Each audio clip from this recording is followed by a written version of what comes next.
Hello friends, welcome है आपका आपके चैनल कोसी क्लास में। तो जैसे कि आप लोग को पता है, आरआरबी एलपी सीबीटी 2 का एग्ज़ाम होने वाला है, जिसमें हमारा basic science and engineering drawing आता है, जिसमें आपके टोटल 50 क्वेश्चंस आएंगे और 50 क्वेश्चन में आपको 50 में 50 आपको लाने का गारंटी है अगर आप इस प्लेलिस्ट से बने हुए रहते हो। इस बुक का खासियत का बात करूँ तो इस बुक में रेलवे एएलपी के द्वारा जितना भी क्वेश्चन पूछा गया वो सारा का सारा क्वेश्चन इस बुक में है। आज का हमारा टॉपिक है इन्वायरमेंट, तो हम इन्वायरमेंट करेंगे। देखिए, ये हमारा बेसिक साइंस इंजीनियरिंग ड्राइंग का बुक है, जिसमें आपका ड्राइंग में इंस्ट्रूमेंट हो चुका है, सिंबॉलिक रिप्रेजेंटेशन हो चुका है, लाइन हो चुका है, ज्योमेट्रिक फिगर हो चुका है, प्रोजेक्शन एंड व्यू भी हो चुका है, ऑक्यूपेशनल सेफ्टी एंड हेल्थ हो चुका है, लीवर एंड सिंपल मशीन हो चुका है, ठीक है, कंप्यूटर हो चुका है। आज जो हम लोग इन्वायरमेंट स्टार्ट करने जा रहे हैं, तो इन्वायरमेंट में आज जो हम लोग करने जा रहे हैं उसको हम लोग येलो मार्क से टिक करते हैं। तो आज हम लोग करेंगे environment and introduction, biosphere and बायोमी, ecology and ecosystem और एक functional and transmission of substance in ecosystem. ठीक है, तो ये हमारा ये पार्ट 1 हो जाएगा। इतना बात आपको समझ में आ गया?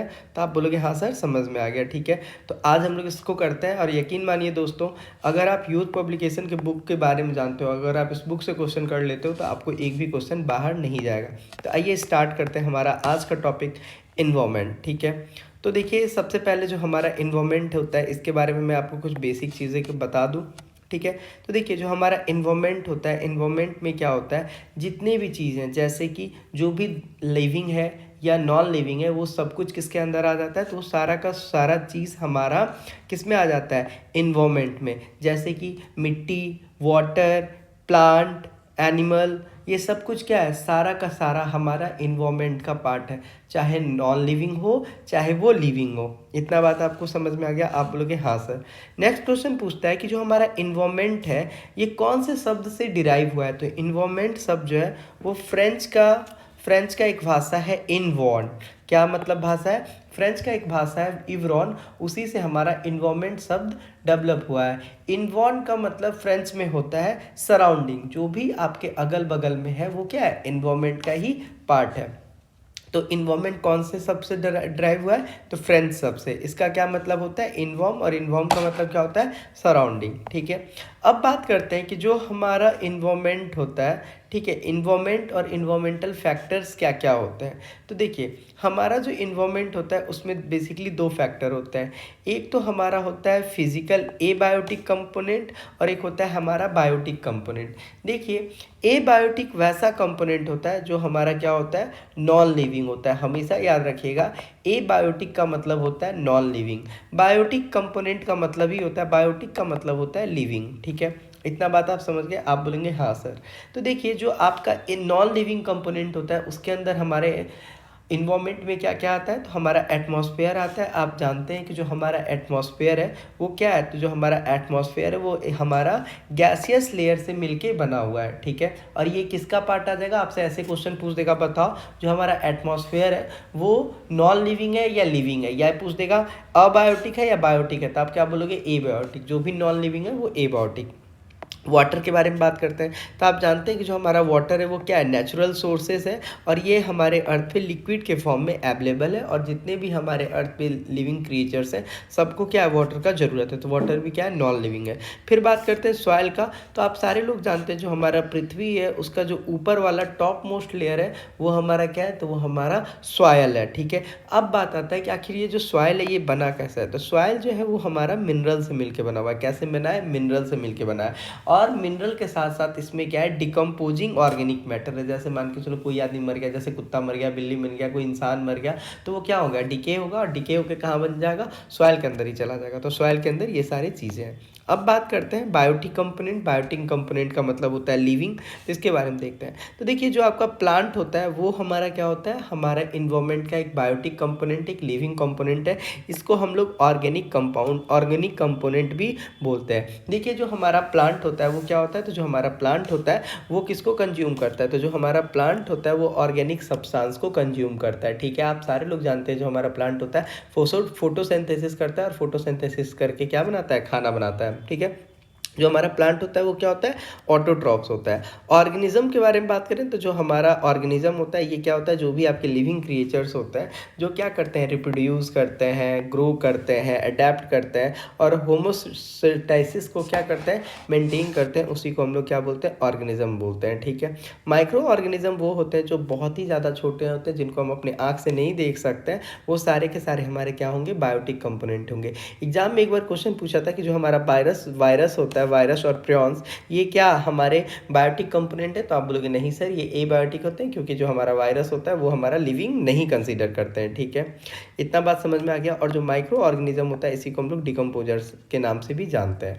अब हमारा जो इन्वायरमेंट होता है उसमें हमारा एक तीसरा फैक्टर भी होता है, उसको हम लोग क्या बोलते हैं, एनर्जी कंपोनेंट। तो जो आपका लाइट होता है वो क्या है, एक तरह का हमारा इलेक्ट्रोमैग्नेटिक रेडिएशन है, जो क्या करता है, हमारे आंखों को अलाउ करता है कि हम क्या कर सकें, हम इस अर्थ को देख सकें। ठीक है। जो हमारा सन है वो हमारा बहुत ही अल्टीमेट सोर्स ऑफ एनर्जी है। ठीक है। जितने भी अर्थ पे लिविंग क्रिएचर्स हैं, चाहे वो इनडायरेक्टली या डायरेक्टली सन पे क्या है, डिपेंडेंट है। तो अगर आपसे एग्जाम में क्वेश्चन पूछे कि बताओ ए बायोटिक कंपोनेंट क्या है, तो आप क्या क्या बोलिएगा, तो आप बोलिएगा एटमॉस्फेयर, वाटर, सॉइल। क्या बोलिएगा, एटमॉस्फेयर, वाटर, सॉइल। अगर आपसे ये पूछेगा बताओ बायोटिक कंपोनेंट क्या क्या होता है, तो आप क्या बोलिएगा, तो आप बोलिएगा प्लांट, ऑर्गेनिज्म, माइक्रो ऑर्गेनिज्म और क्या बोलिएगा बताइए, तो आप कुछ नहीं बोलिएगा। समझ में आया, तीन चीज़ होता है। ठीक है। बायोटिक कंपोनेंट में तीन हो जाएगा, प्लांट, ऑर्गेनिज्म और माइक्रो ऑर्गेनिज्म, और एनर्जी कंपोनेंट में एक ही मेरा लाइट हो जाएगा। ठीक है। ये कुछ फैक्ट्स हैं तो याद करते हैं। वर्ल्ड वेटलैंड कंजर्वेशन डे कब मनाते हैं, 2 फरवरी को। वर्ल्ड फॉरेस्ट्री डे कब मनाते हैं, 21 मार्च को। वर्ल्ड वाटर डे कब मनाते हैं, 22 मार्च को।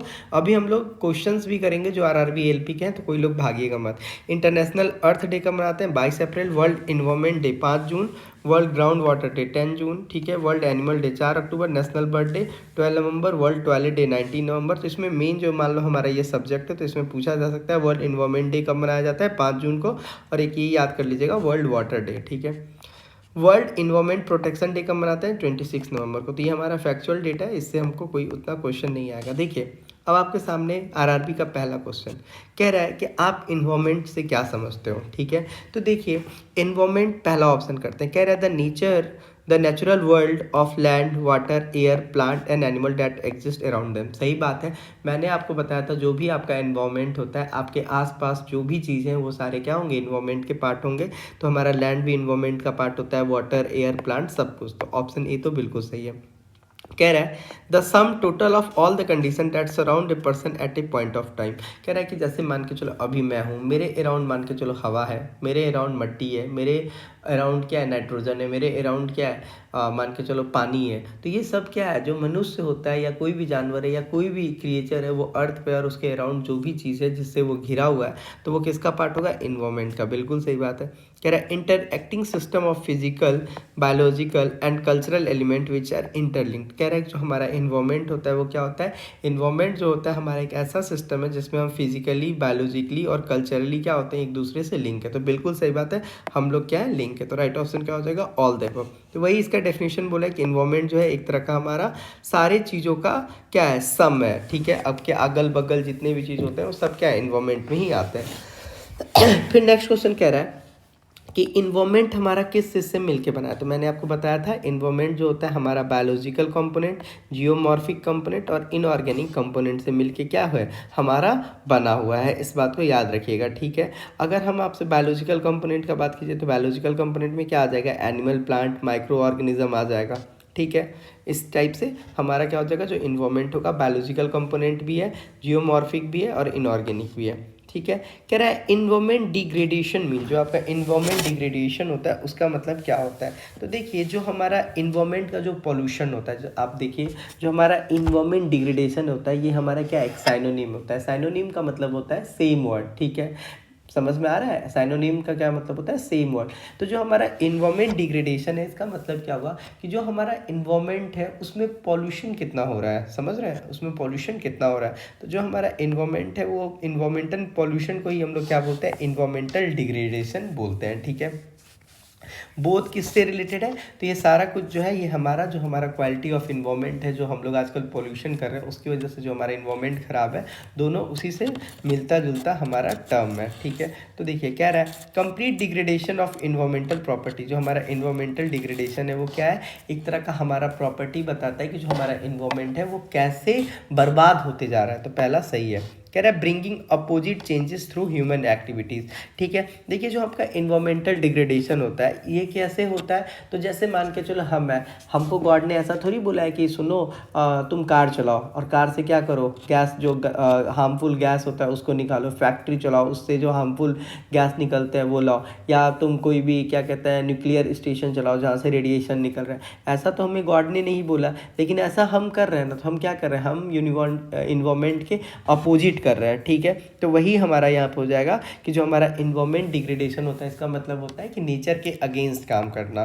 नेचर के अगेंस्ट कौन काम करेगा, एनिमल वगैरह तो कर नहीं पाएंगे बेचारे, तो कौन ही करेगा, हम लोग के ह्यूमन करेंगे। कह रहा है ecological imbalance as a result of ecological variation. बिल्कुल बात है, देखिए आज के टाइम में क्या हो रहा है, जो समर के टाइम में गर्मी पड़ना चाहिए था इस बार ही आप देख लो, इस बार ठंड कितना ही पड़ा है ना, एकदम ही नहीं पड़ा। जो दिसंबर सब के टाइम में कितना ज़्यादा ठंड हो जाता था, लेकिन अभी कुछ नहीं, अभी देखो गर्मी अचानक से आ गया है ना, जो कि अभी हमारा स्प्रिंग सीजन होने वाला था, होना चाहिए था बेसिकली। तो बात वही है कि अगर आपका कोई भी इम्बैलेंस हो रहा है तो वो हमारा किसका आएगा, इन्वायरमेंटल डिग्रेडेशन का। तो ऑप्शन नंबर डी। ठीक है, नेक्स्ट क्वेश्चन देखिए, आपसे यहाँ पे पूछा जा सकता है कि देखिए जो इकोलॉजी शब्द है उसको पहली बार किसने खोजा था। तो इकोलॉजी शब्द का अगर हम बात करें तो इकोलॉजी शब्द जो है वो एक महान साइंटिस्ट जिनका नाम क्या था, अर्नेस्ट हैकल। क्या नाम था, अर्नेस्ट हैकल। इन्होंने ही हमारा क्या इस चीज़ का खोज किया था, तो इकोलॉजी शब्द का खोज किया था। अब आप बोलोगे कि बताओ सर इकोलॉजी का मतलब क्या होता है, तो जब आप स्टडी करते हो किस चीज़ का, ऑर्गेनिज्म का। ठीक है, जब आप किस चीज़ का करते हो तो देखो ऐसे मैं बता देता हूँ, इकोलॉजी जो है हमारे बायोलॉजी का एक ऐसा शाखा है जिसमें जो हमारा जीव होता है, जो हमारे क्या होते हैं ऑर्गेनिज्म होते हैं, उनके बारे में हम पढ़ते हैं इन्वायरमेंटल कंडीशन को ध्यान में रखते हुए। जैसे कि समझ में आ गया इकोलॉजी क्या होता है, तो इकोलॉजी जो होता है हमारे बायोलॉजी का एक ऐसा शाखा है जिसमें हम लोग क्या करते हैं, तो जिसमें हम लोग जो भी हमारे ऑर्गेनिज्म होते हैं उनके बारे में हम लोग क्या करते हैं, उनके बारे में हम लोग अध्ययन करते हैं। इतना बात आपको समझ में आ गया, आप लोग यहाँ से समझ में आ गया। देखिए ये जो अर्नेस्ट हैकल साहब थे इन्होंने इकोलॉजी शब्द पहली बार यूज़ किया था। अर्नेस्ट हैकल साहब एक ऐसे व्यक्ति थे, इन्होंने एक बुक लिखा था जिस बुक का नाम था क्या, जिस बुक का नाम था जनरल मॉर्फोलॉजी ऑफ ऑर्गेनिज्म। क्या नाम था उस बुक का, जनरल मॉर्फोलॉजी ऑफ ऑर्गेनिज्म। ठीक है, इतना बात आपको समझ में आ गया कि जनरल मॉर्फोलॉजी ऑफ ऑर्गेनिज्म किसने लिखा था, अर्नेस्ट हैकल ने लिखा था। जैसे कि मैं आपको बताया था कि इन्वायरमेंट जो है एक तरह का हमारा फ्रेंच शब्द है जिसमें जो मेरा इन्वॉर्न होता है उसका मतलब होता है सराउंडिंग। उसी टाइप से अगर आपको ये क्वेश्चन पूछ दिया जाए कि बताओ जो हमारा इन्वायरमेंट होता है, ठीक है, जो हमारा इकोलॉजी होता है इसको हम लोग क्या बोलते थे, तो इकोलॉजी को पहले के टाइम में हम लोग क्या बोलते थे, ओकोलॉजी। क्या बोलते थे, ओकोलॉजी। ओकोलॉजी जो होता है हमारा ग्रीक भाषा में ओकोलॉजी का मतलब क्या होता है, इसका मतलब होता है ओकोज। ग्रीक भाषा में इसको हम लोग क्या बोलते हैं, ओकोज, और इसका मतलब होता है प्लेस टू लिव। इसका मतलब होता है क्या, इसका मतलब होता है प्लेस टू लिव। ठीक है, और लोगोज जो आता है, जो आपका लोगोज है, इसका मतलब होता है टू स्टडी। ठीक है, लेकिन अभी हम लोग इसको क्या कर दिया, अभी हम लोग इसको चेंज करके इकोलॉजी कर दिया। तो इकोलॉजी सब पहली बार किसने बोला था, अर्नेस्ट हैकल ने बोला था। इनका एक बुक था जनरल मॉर्फोलॉजी ऑफ ऑर्गेनिज्म। फिर पूछ रहा है origin of species was written by, जो आपका ऑरिजिन है स्पीसीज का वो किसने लिखा है, तो चार्ल्स डार्विन ने, सबको ही जानता है। Who adopted the concept of natural selection, natural selection का कॉन्सेप्ट किसने लाया था, तो चार्ल्स डार्विन ने ही लाया था। ठीक है, कह रहा है cloud seeding occur. Cloud seeding कब होता है, तो क्लाउड सीडिंग जो होता है ये एक तरह का हमारा टेक्निक है, जब आप कार्बन डाइऑक्साइड में आयोडीन को मिला देते हैं तो आपका क्या होता है, क्लाउड सीडिंग। क्लाउड सीडिंग का अगर आप मेरे से बात समझिए तो क्लाउड सीडिंग का मतलब होता है कृत्रिम वर्षा। क्या मतलब होता है, कृत्रिम वर्षा। और कृत्रिम वर्षा कराने के लिए हम लोग क्या करते हैं, जो आपका कार्बन डाइऑक्साइड होता है उसमें आयोडीन मिला देते हैं। ठीक है, कह रहा है which river water has given the name of green soup. Green soup हम लोग किसको नाम जानते हैं, तो इंडिया में हम लोग ग्रीन सूप किसको जानते हैं, यमुना रिवर को नाम जानते हैं। ठीक है, which one of the following is the most suitable and appropriate method for the point of view of healthy environment. आपसे पूछ रहा है हेल्दी इन्वायरमेंट का क्या चिन्ह है, ठीक है। पहला, burning of plastic wastage to keep the environment clean. देखिए, आप कभी भी आपको बोला जाता है कि प्लास्टिक को मत जलाइए, क्योंकि जब आप प्लास्टिक को जलाते हो तो क्या होता है, आपका हार्मफुल गैसेस निकलता है। तो आपसे यही पूछा है कि इन्वायरमेंट को क्लीन करने के लिए क्या आपको प्लास्टिक जलाना चाहिए, नहीं जलाना चाहिए। कह रहा है burning of dry and fallen leaves in A garden और ओवन प्लेस, ये भी हमारा नहीं करना चाहिए। क्यों? क्योंकि अगर आप पत्तों को जलाओगे तो उससे भी क्या होगा, गैस निकलेगा, जो कि हमारे इन्वायरमेंट के लिए क्या है, हार्मफुल है। कह रहा है treatment of domestic sewage before discharge, ये बिल्कुल सही बात है। देखिए ऐसा क्यों, क्योंकि अगर आपका जो भी मान के चलो घर का गंदा पानी वगैरह है, अगर हम उसको ट्रीट करके अगर नदी वगैरह में बहाते हैं तो हमारा जो पोल्यूशन होगा वो नहीं होगा, वो 80% तक कम हो जाएगा, ठीक है। तो हम एक तरह से इन्वायरमेंट को क्या कर रहे हैं, बचाने का कोशिश कर रहे हैं। तो ये हमारा ऑप्शन सी सही है। फिर लास्ट पढ़ लेते हैं, use of chemical fertilization in agriculture field. Agriculture field में आप अगर केमिकल फर्टिलाइजर्स को यूज़ करते हो तो आपका सॉइल का फर्टिलिटी क्या होता है, गायब होने का डर रहता है, ठीक है। कह रहा है वर्ल्ड इन्वायरमेंट डे कब सेलिब्रेट किया जाता है, तो हमेशा याद रखिएगा जो आपका वर्ल्ड इन्वायरमेंट डे है वो आपका जून 5 को सेलिब्रेट किया जाता है। आपसे एग्जाम में क्वेश्चन पूछ दिया था एक बार कि बताओ 1 दिसंबर को क्या सेलिब्रेट किया जाता है, तो इसको वर्ल्ड एड्स डे सेलिब्रेट किया जाता है। 14 नवंबर को सबको ही जाता है चिल्ड्रन डे सेलिब्रेट किया जाता है, ठीक है। इतना बात आई होप आपको समझ में आ गया। और 15 अगस्त को तो सब लोग जानते हैं क्या सेलिब्रेट किया जाता है, इंडिपेंडेंस डे। तो याद रखिएगा वर्ल्ड इन्वायरमेंट डे 5 जून, कब, 5 जून। याद मेरे साथ 2-3 बार बोलिए, आप लाइब्रेरी में हो, क्लास में हो, कहीं भी हो, आप बोलिए वर्ल्ड इन्वायरमेंट डे कब सेलिब्रेट किया जाता है, 5 जून। ये चीज़ें याद हो जाएंगी। फिर कह रहा है विच of the following day is celebrated on 5 जून। 5 जून को कौन सा डे सेलिब्रेट किया जाता है, तो 5 जून को हम लोग वर्ल्ड इन्वायरमेंट डे सेलिब्रेट करते हैं, ठीक है। कह रहा है Rajiv Gandhi environment award is given for the best contribution. जो आपका राजीव गांधी इन्वायरमेंट अवार्ड है वो किसको दिया गया था, तो राजीव गांधी इन्वायरमेंट अवार्ड जो है वो दिया गया जाता है किस में, अगर कोई भी टेक्नोलॉजी है जो कि क्लीन करने में हेल्प करती है उसी के किस क्षेत्र में हमारा क्या दिया जाता है, राजीव गांधी इन्वायरमेंट अवार्ड दिया जाता है। और इसका शुरुआत कब हुआ था, 1993 में। तो ये क्वेश्चन ही याद कर लीजिएगा। इसमें सबसे इन्वायरमेंट इंपॉर्टेंट जो था वो क्या था, वर्ल्ड इन्वायरमेंट डे कब सेलिब्रेट करते हैं, तो 5 जून को इसको सेलिब्रेट करते हैं, ठीक है। एक और इंपॉर्टेंट क्वेश्चन, ओजोन लेयर को प्रोटेक्ट करने के लिए कब सेलिब्रेट करते हैं, तो सोलर डे। एक मेरे को यहाँ पे ये इंपॉर्टेंट लग रहा है, वर्ल्ड वाटर डे कब सेलिब्रेट करते हैं, तो 22 मार्च, ठीक है। फिर देखिए कह रहा है the global 500 award are given to. जो आपका ग्लोबल 500 अवार्ड है ये किस लिए दिया जाता है, तो ग्लोबल 500 अवार्ड जो है वो इन्वायरमेंट को प्रोटेक्ट करने के लिए दिया जाता है। कब दिया जाता है, इन्वायरमेंट को प्रोटेक्ट करने के लिए दिया जाता है। अगर आपसे पूछ दिया जाए राजीव गांधी इन्वायरमेंट अवार्ड क्यों जाता है, तो ये आपका दिया जाता है किसके क्षेत्र में, तो ये दिया जाता है आपका साइंस के सेक्टर में, किसमें, क्लीन टेक्नोलॉजी एंड डेवलपमेंट के क्षेत्र में, एक तरह से साइंस में। कह रहा है the basis of Indira Gandhi environment award given in year is. कह रहा है कि जो आपका इंदिरा गांधी इन्वायरमेंट अवार्ड दिया गया था ये किस क्षेत्र में दिया जाता है, तो इसका मतलब तब दिया जाएगा इंदिरा गांधी नेशनल अवार्ड जब आप इन्वायरमेंट के प्रति कुछ अच्छा करेंगे, कोई मीनिंगफुल कंट्रीब्यूशन देंगे, ठीक है। अगर आप मीनिंगफुल कंट्रीब्यूशन देते हैं जो सिग्निफिकेंट आपके द्वारा, और वो इन्वायरमेंट को चेंज करने में क्या करता है, एक मदद सर। जैसे आप मान लो प्लांट लगा दिए, प्लांट आप पूरा डिस्ट्रिक्ट में लगवा दिए, ठीक है, तो आप क्या करें, एक मेजर इम्पैक्ट दे रहे हैं, तो आपको क्या मिलेगा, Indira Gandhi environment award. Indira Gandhi environment award जो होता है आपके मीनिंगफुल कंट्रीब्यूशन के लिए दिया जाता है, ठीक है। पूछ रहा है eco mark is given to those Indian product which. Eco mark किस इंडियन प्रोडक्ट का दिया जाता है, तो इको मार्क जो होता है तब दिया जाता है आपसे, मतलब जैसे मान के चलिए कोई मेरा ये प्रोडक्ट है, जैसे मान के चलिए मेरा टैब ही है, अगर इस पर इको मार्क लगा हुआ है, इको मार्का लगा हुआ है, तो इको मार्का इंडियन प्रोडक्ट पे ये शो करता है कि इसको बनाने में क्या किया, इसको जब हम बना रहे हैं तो ये इन्वायरमेंट को डैमेज नहीं करेगा, ठीक है, ये आपके इन्वायरमेंट को डैमेज नहीं करेगा, ये इन्वायरमेंट फ्रेंडली होगा। आप देखते होंगे जो पॉलीथीन वगैरह आता है उस पर लिखा हुआ रहता है इको मार्क। इको मार्क का मतलब यही हुआ कि ये जो प्लास्टिक है, जो भी आपका थैला है, वो क्या है, इन्वायरमेंट फ्रेंडली है, ये डिकम्पोज ईजिली हो जाएगा। तो राइट ऑप्शन क्या हो जाएगा, फ्रेंडली टुवर्ड इन्वायरमेंट, ठीक है। कह रहा है to identify eco friendly consumer product the government has started. जो आपका इको फ्रेंडली कंज्यूमर प्रोडक्ट बनाने के लिए गवर्नमेंट ने क्या स्टार्ट किया, तो गवर्नमेंट ने इको मार्क स्टार्ट किया। इसका मेन उद्देश्य यही है कि जो हमारा अर्थ है, जो हमारा इन्वायरमेंट है, उसको हम ज़्यादा से ज़्यादा सेव कर सकें। और इसको कौन कंट्रोल करता है, तो ब्यूरो ऑफ इंडियन स्टैंडर्ड्स, ठीक है। पूछ रहा है the world environment facility was started in. World environment facility कब स्टार्ट किया गया था, तो इसको स्टार्ट किया गया था 1991 में, ठीक है। पूछ रहा है ईवीएस किस में यूज किया जाता है। तो आप सारे लोग जानते हैं जो आपका इन्वायरमेंटल स्टडीज़ है, इसी को हम लोग शॉर्टकट में क्या बोल देते थे, ईवीएस बोल देते थे स्कूल वगैरह में। तो ईवीएस का फुल फॉर्म क्या होता है, इन्वायरमेंटल स्टडीज़।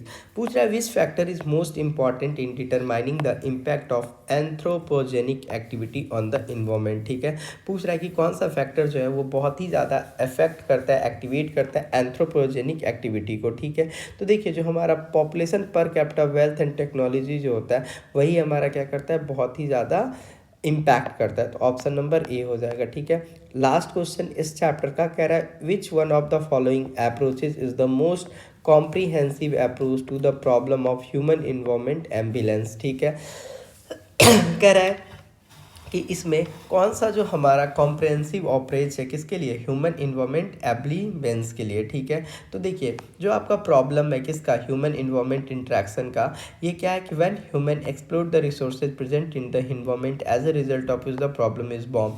इसका प्रॉब्लम इज बॉर्न, इसका मतलब ये हुआ कि जो हमारा ह्यूमन है वही क्या कर रहा है, हमारे इन्वायरमेंट का दुश्मन होते जा रहा है। जब इन्वायरमेंट के हम रिसोर्सेज को यूज़ कर रहे हैं, उस इन्वायरमेंट के रिसोर्सेज को यूज़ करने से क्या हो रहा है, हमारा इन्वायरमेंट जो है प्रॉब्लम क्रिएट कर रहा है, इन्वायरमेंट में प्रॉब्लम हो रहा है। कह रहा है कि इस प्रॉब्लम को बचने के लिए many plans and strategy are being made by humans. इस प्रॉब्लम से बचने के लिए बहुत सारे प्लान बनाए गए, like watershed development approach under the scheme water can be use usually. इस प्रॉब्लम से बचने के लिए गवर्नमेंट जो हमारे ह्यूमंस ने, जो गवर्नमेंट ने, उन्होंने बहुत सारे प्लान बनाया।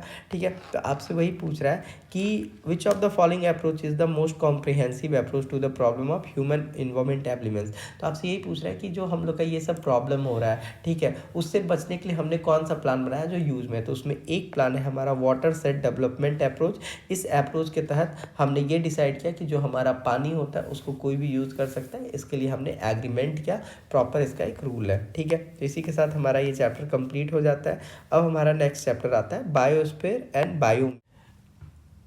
अब हम लोग नेक्स्ट टॉपिक स्टार्ट कर रहे हैं बायोस्फीयर एंड बायोमी। ठीक है, तो सबसे पहले हमारे साथ ये शब्द आता है कि हमारा बायोस्फीयर का मतलब क्या होता है। ठीक है, तो देखिए जो आपका बायोस्फीयर है, बायोस्फीयर का मतलब होता है biosphere is made up of the part of earth where life exist. जो आपका बायोस्फीयर होता है वो क्या होता है, तो बायोस्फीयर जो होता है वो आपके पृथ्वी के उन हिस्सों से बना हुआ है जहाँ पे क्या है आपका, जहाँ पे आपका जीवन क्या है मौजूद है। जैसे कि एग्जाम्पल के तौर पे अगर मैं आपको समझाऊँ तो देखिए बायोस्फीयर क्या हो जाएगा, जैसे मान के चलो ये आपका क्या है, ये आपका एक तरह का हमारा क्या है सरफेस है, एक हमारा सरफेस ये है और एक सरफेस हमारा ये है। तो आप जानते हो कि जो हमारा पृथ्वी है उसका बहुत सारा हिस्सा है। जैसे ये आपका हो गया लिथोस्फीयर। लिथोस्फीयर हमारे पृथ्वी का कौन सा भाग है, तो जो आपका लैंड वाला भाग है वो आपका लिथोस्फीयर होता है। ठीक है, फिर आपका पृथ्वी किस चीज़ से होता है, तो आप बोलेगा हाइड्रोस्फीयर। तो मैं पूछूंगा कि बताओ हाइड्रोस्फीयर क्या होता है, तो हाइड्रोस्फीयर जो होता है हमारे पृथ्वी का पानी वाला भाग होता है। ठीक है, फिर आपका क्या हो जाएगा, फिर आपका हो जाएगा एटमॉस्फेयर। एटमॉस्फेयर क्या, जहाँ पे आपका ऑक्सीजन है, नाइट्रोजन है, ये सब चीज़ें हैं। और ये वाला जो रीजन है जिसको मैं येलो कलर से ये कर रहा हूँ, यही आपका क्या है, तो यही आपका बायोस्फीयर है। ठीक है, समझ में आया बायोस्फीयर क्या होता है। तो बायोस्फीयर जो है वो हमारे पृथ्वी का क्या है, एक हिस्सा है जहाँ पे क्या है जीवन मौजूद है। इस हिस्से में क्या है, जीवन मौजूद है। तो हमारा जो पृथ्वी है उसको हमने बायोस्फीयर में 3 पार्ट में बांटा है, एक हमारा लिथोस्फीयर, एक हमारा हाइड्रोस्फीयर और एक हमारा एटमॉस्फेयर। लिथोस्फीयर वह होता है जो हमारा लैंड वाला हिस्सा है, उसको हम लोग लिथोस्फीयर में रखते हैं। हाइड्रोस्फीयर में हम लोग वाटर वगैरह को रखते हैं। और एयर जो आता है आपका किस में आता है, तो वो आपका एयर एटमॉस्फेयर में आ जाता है। इतना बात आप समझ में आ गया बायोस्फीयर क्या होता है। अब बात करते हैं बायोमी क्या होता है। ठीक है, तो बायोमी जो होता है एक तरह का आपका लार्ज एरिया। बायोमी क्या होता है, तो आपका एक लार्ज एरिया, ठीक है, जिसमें क्या है कैरेक्टराइज्ड है कि जो आपका वेजिटेशन होगा, सॉइल होगा, क्लाइमेट होगा, वहाँ का वाइल्ड लाइफ होगा, वो कैसा होगा। जैसे कि मान के चलो बिहार का एक डिस्ट्रिक्ट है मुजफ्फरपुर, वहाँ का इन्वायरमेंट, वहाँ का क्लाइमेट, वहाँ का सॉइल ऐसा है कि लीची के लिए बहुत ही फेवरेबल है और वहाँ का लीची पूरे इंडिया में, पूरे वर्ल्ड में बहुत ही फेमस है। उसी टाइप से मैं बात करूँ जम्मू एंड कश्मीर का जो हमारा बायोमी है, या जो हमारा वहाँ का क्या है वेजिटेशन है, सॉइल है, क्लाइमेट है, वाइल्ड लाइफ है, वो क्या है वहाँ के जो एप्पल है उसके लिए बहुत ही फ़ायदेमंद है। ठीक है, तो बहुत ही अच्छा एप्पल होता है। ऐसा तो नहीं है ना कि जो एप्पल होगा उसको हम बिहार में कर देंगे, नहीं कर सकते हैं, कर भी दिए तो वो उतना सक्सेस नहीं होगा, ठीक है। तो बायोमी क्या है, तो बायोमी जो होता है एक हमारा लार्ज एरिया होता है। उस लार्ज एरिया का मतलब क्या हो गया कि जो जहाँ का कैरेक्टराइज पर्सन है वो वहीं रहेगा और वहीं पे वो अपना लाइफ को आगे बढ़ाएगा, ठीक है। कुछ लोग हमारा माइग्रेट करते हैं, लेकिन मैक्सिमम के केस में होगा, जैसे पोलर बियर को मैं बिहार में लेके आ जाऊँ या यूपी में लेके चल जाऊँ तो बेचारा तो मर ही जाएगा, है ना। लेकिन अगर मैं उसको जम्मू कश्मीर में ले जाऊँ तो वहाँ पर उसको दिक्कत नहीं होगा, थोड़ा बहुत नहीं होगा लेकिन होगा। लेकिन उसको आप अंटार्कटिका ले जाओ तो कोई दिक्कत नहीं होगा। तो आप बायोमी का मतलब समझ गए। बायोमी क्या है, एक बड़ा क्षेत्र है जिसका विशेषता क्या है, जिसका विशेषता यही है कि उसका जो वेजिटेशन होगा, सॉइल होगा, क्लाइमेट होगा, वाइल्ड लाइफ होगा, वो क्या होगा, कैरेक्टराइज होगा। अब बात करते हैं बायोस्फीयर का कितना पार्ट है। तो बायोस्फीयर का हमारा 3 पार्ट है, लिथोस्फीयर, एटमॉस्फेयर, हाइड्रोस्फीयर। लिथोस्फीयर जो होता है हमारे पृथ्वी का क्या होता है, जो आपका सॉलिड वाला पार्ट होता है, जो आपका मिट्टी होता है, जो आपका अर्थ है, सॉलिड वाला पार्ट मतलब सॉयल, वो आपका क्या हो गया, लिथोस्फीयर। एटमॉस्फेयर क्या हो गया, जो एयर होता है वो आपका एटमॉस्फेयर के अंदर आता है, गैसियस, नाइट्रोजन, ऑक्सीजन वगैरह आपका एटमॉस्फेयर के अंदर आ गया। और हाइड्रोस्फीयर का मतलब हो गया जो आपका पानी वाला भाग है वो आपका हाइड्रोस्फीयर के अंदर आ गया। अब बात करते हैं बायोटिक कम्युनिटी के बारे में। तो देखिए मैंने आपको एक चीज़ बताया था, ठीक है। जो ये आपका बायोटिक कम्युनिटी है ये क्या है आपका, एक चीज़ मैं आपको बता देता हूँ, इतना समझ में आ गया। तो जो हमारा इन्वायरमेंट होता है, इन्वायरमेंट का क्या होता है, कुछ इन्वायरमेंट का कुछ हमारा इन्वायरमेंटल फैक्टर्स होता है। क्या होता है, इन्वायरमेंटल फैक्टर्स, ध्यान से समझिएगा, क्या होता है हमारा इन्वायरमेंटल फैक्टर्स होता है, राइट। क्या होता है, इन्वायरमेंटल फैक्टर्स होता है। जो हमारा इन्वायरमेंटल फैक्टर होता है ये 2 पार्ट में डिवाइडेड होता है। कैसे डिवाइडेड होता है, तो 2 पार्ट में डिवाइडेड होता है। एक को हम लोग बोलते हैं बायोटिक फैक्टर। मैंने आपको पहले ही बताया था बायोटिक फैक्टर वह होता है जो मेरा क्या होता है, लिविंग होता है, ठीक है। लेकिन जो मेरा, अरे इधर आओ, ठीक है, जो मेरा क्या होता है एबायोटिक फैक्टर होता है, जो मेरा एबायोटिक फैक्टर होता है वो क्या होता है, वो हमारा नॉन लिविंग होता है। इतना बात समझ में आ गया। इन्वायरमेंटल फैक्टर्स 2 टाइप के, बायोटिक फैक्टर और हमारा एबायोटिक फैक्टर। जो हमारा बायोटिक फैक्टर आता है इसमें क्या क्या आ जाएगा, जैसे आपका प्लांट, प्रोटिस्टा, प्रोटिस्ट, एनिमल्स, ठीक है, ठीक है। फिर आपका क्या हो जाएगा, फंगी, ये सब किस में आ जाएंगे, ठीक है, फंगी, बैक्टीरिया, ठीक है, बैक्टीरिया, ये सारे के सारे हमारे बायोटिक फैक्टर हो जाएंगे। बायोटिक फैक्टर क्या होता है, जो लिविंग होता है। ए बायोटिक फैक्टर का बात करें तो जैसे आपका पानी, वाटर, जो आपका सॉयल होता है, सॉयल, एयर, ठीक है, फिर आपका टेम्परेचर और आपका लाइट, ये सारे आपके ए बायोटिक फैक्टर मतलब नॉन लिविंग। आपसे एग्जाम में यही सब क्वेश्चन पूछेगा, ठीक है। इतना बात आप समझ गए। अब बोलोगे हाँ सर। तो अब देखो बायोटिक कम्युनिटी क्या होता है, तो कह रहा है it is the group of organism that live together and interact with each other with a environment और habitat. It is also called as a biota और बायोकनेस। कह रहा है जो हमारा बायोटिक कम्युनिटी होता है ये क्या होता है, इसमें ग्रुप ऑफ ऑर्गेनिज्म रहते हैं जो साथ साथ रहते हैं एक इन्वायरमेंटल हैबिटेट में, ठीक है, जिसको ही हम लोग क्या बोलते हैं, बायोटा बोलते हैं या बायोकिनेसिस बोलते हैं। तो चलिए मैंने आपको बेसिकली बता दिया कि बायोस्फीयर और बायोटिक में क्या डिफरेंस होता है। अब इसके क्वेश्चन कर लेते हैं। कह रहा है, देखिए 2019 का क्वेश्चन है, oxide of carbon, nitrogen and sulphur release while burning fossil fuels are. ठीक है, आप जानते हैं कि जब आप फॉसिल फ्यूल्स को जलाओगे तो क्या होगा, उसमें से कुछ गैसेस रिलीज होंगी। कौन कौन सी गैसेस, कार्बन, नाइट्रोजन और सल्फर गैसेस, ठीक है। तो ये जो होता है ये किससे निकलता है, ठीक है। तो ये जो हमारा निकलता है तो ये हमारा एसिडिक ऑक्साइड से निकलता है, ठीक है। देखिए जब आप बर्निंग फॉसिल फ्यूल्स करते हैं तो जो आपका बर्निंग फॉसिल फ्यूल्स होता है वो क्या होता है, एसिडिक होता है। और उस एसिडिक ऑक्साइड से क्या रिलीज होता है, तो उस एसिडिक ऑक्साइड से आपका कार्बन, नाइट्रोजन, सल्फर ये सब रिलीज होता है जब आप किसी भी फॉसिल फ्यूल को जलाते हैं। जब आप कोई भी फॉसिल फ्यूल को जलाते हैं तो फॉसिल फ्यूल जो होता है हमारा एसिडिक ऑक्साइड होता है और उसको जलाने पे आपका कार्बन, नाइट्रोजन और सल्फर रिलीज होता है, ठीक है। जो हमारे पृथ्वी पे जो एसिड रेन होता है, ठीक है, इसका मेन डिसएडवांटेज क्या है कि ये हमारे पृथ्वी के वाटर और सॉइल को क्या करता है, खराब करता है। कह रहा है substance that are broken down by biological process are said to be. देखिए जो आपका बायोलॉजिकल प्रोसेस होता है उसके थ्रू अगर कोई मेरा सब्सटेंस टूट रहा है, जैसे मान के चलो कोई कुत्ता मर गया था और वो क्या हो रहा है, उसको कोई ऑर्गेनिज्म खाया जा रहा है, एक टाइम ऐसा आएगा तो पूरा कुत्ता का बॉडी गायब हो जाएगा। मतलब एक तरह से वो क्या हो रहा है, टूट रहा है। तो जो हम लोग का डिकम्पोज हो जाता है उसको हम लोग क्या बोलते हैं, बायोडिग्रेडेबल बोलते हैं, ठीक है। कह रहा है fossil fuels are dash source of energy.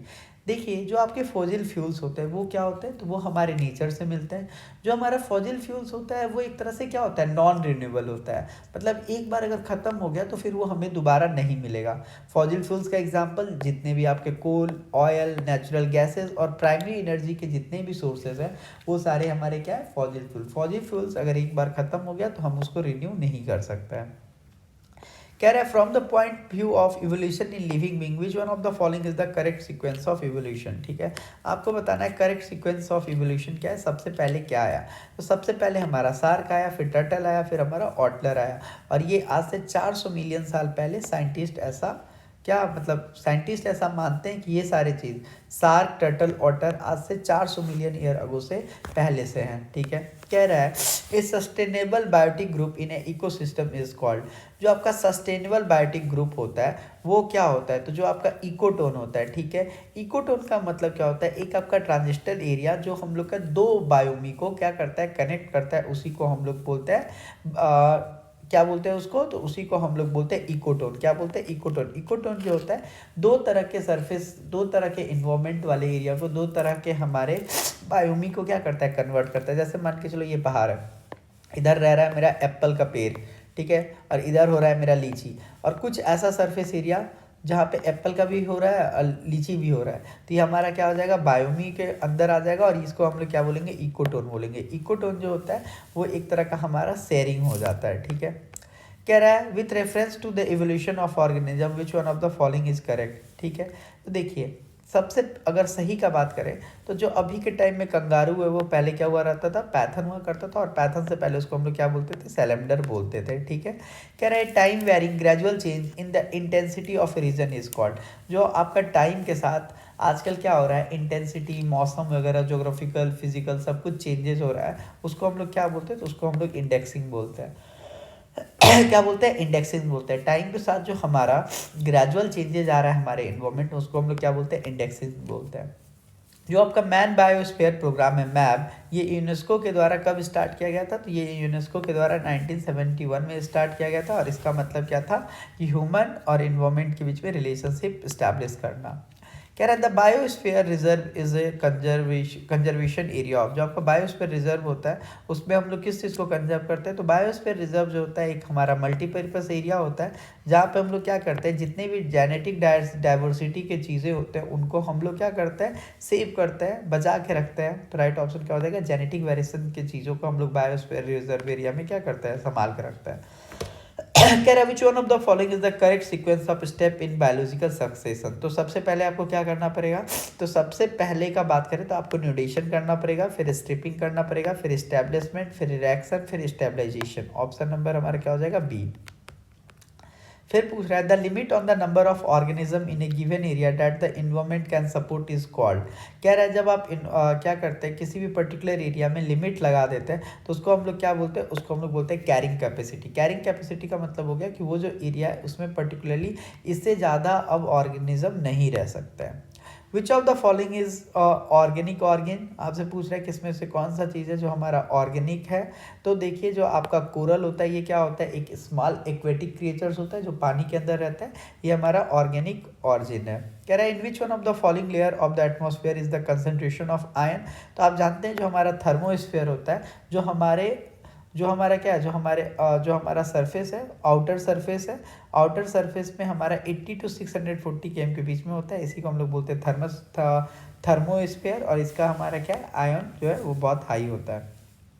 पूछ रहा है which is the most abundant gas in the atmosphere on the basis of percentage. तो हमारे एटमॉस्फेयर में सबसे ज़्यादा गैस क्या है, तो नाइट्रोजन है 78%, फिर हमारा क्या है, ऑक्सीजन है 20%, और फिर हमारा क्या है, कार्बन, नॉक, एनओसी। तो याद रहेगा एनओसी से सबसे ज़्यादा नाइट्रोजन, फिर हमारा ऑक्सीजन, फिर हमारा कार्बन। तो राइट ऑप्शन नाइट्रोजन। कह रहा है Eskimos build their house इग्लो out of snow, what is the reason for this. ठीक है, तो जो हमारे एस्किमोज होते हैं वो एक तरह के हमारे ट्राइब होते हैं जो कि हमारे पोलर रीजन में रहते हैं। वो अपना हाउस जो होता है वो किस से बनाते हैं, स्नो से बनाते हैं, और उन्हीं के हाउस को हम लोग क्या बोलते हैं, इग्लू बोलते हैं। क्या बोलते हैं, इग्लू बोलते हैं। ठीक है, तो जो हमारा एस्किमोज होता है आइस से बना हुआ होता है। ठीक है, houses out of snow because the air present inside the wall of snow prevent the heat inside from going out due to which the house feel warm inside. जो आपका एस्किमोज होता है वो हमारा आइस से बना हुआ होता है। क्या होता है इसके अंदर एयर प्रेजेंट होता है, because the air present between the wall of snow prevent जो आपके जो हमारा क्या होता है एस्किमोज होता है जिसको इग्लू इग्लू बोलते हैं, इसके अंदर हमारा हवा प्रेजेंट होता है और ये हवा जो होता है वो हीट को बाहर जाने नहीं देता है और ना बाहर को अंदर आने देता है, जिसकी वजह से आपको क्या होता है, आपको गर्मी महसूस होता है। तो राइट ऑप्शन क्या हो जाएगा, the air present between the wall of ice prevent the heat inside from escaping. तो जो इग्लू होता है उसके अंदर से हीट को बाहर ही नहीं जाने देता है वो हवा, ठीक है। तो इसी के साथ हमारा ये टॉपिक भी कंप्लीट हो गया। अब हम लोग करते हैं इकोलॉजी एंड इकोसिस्टम।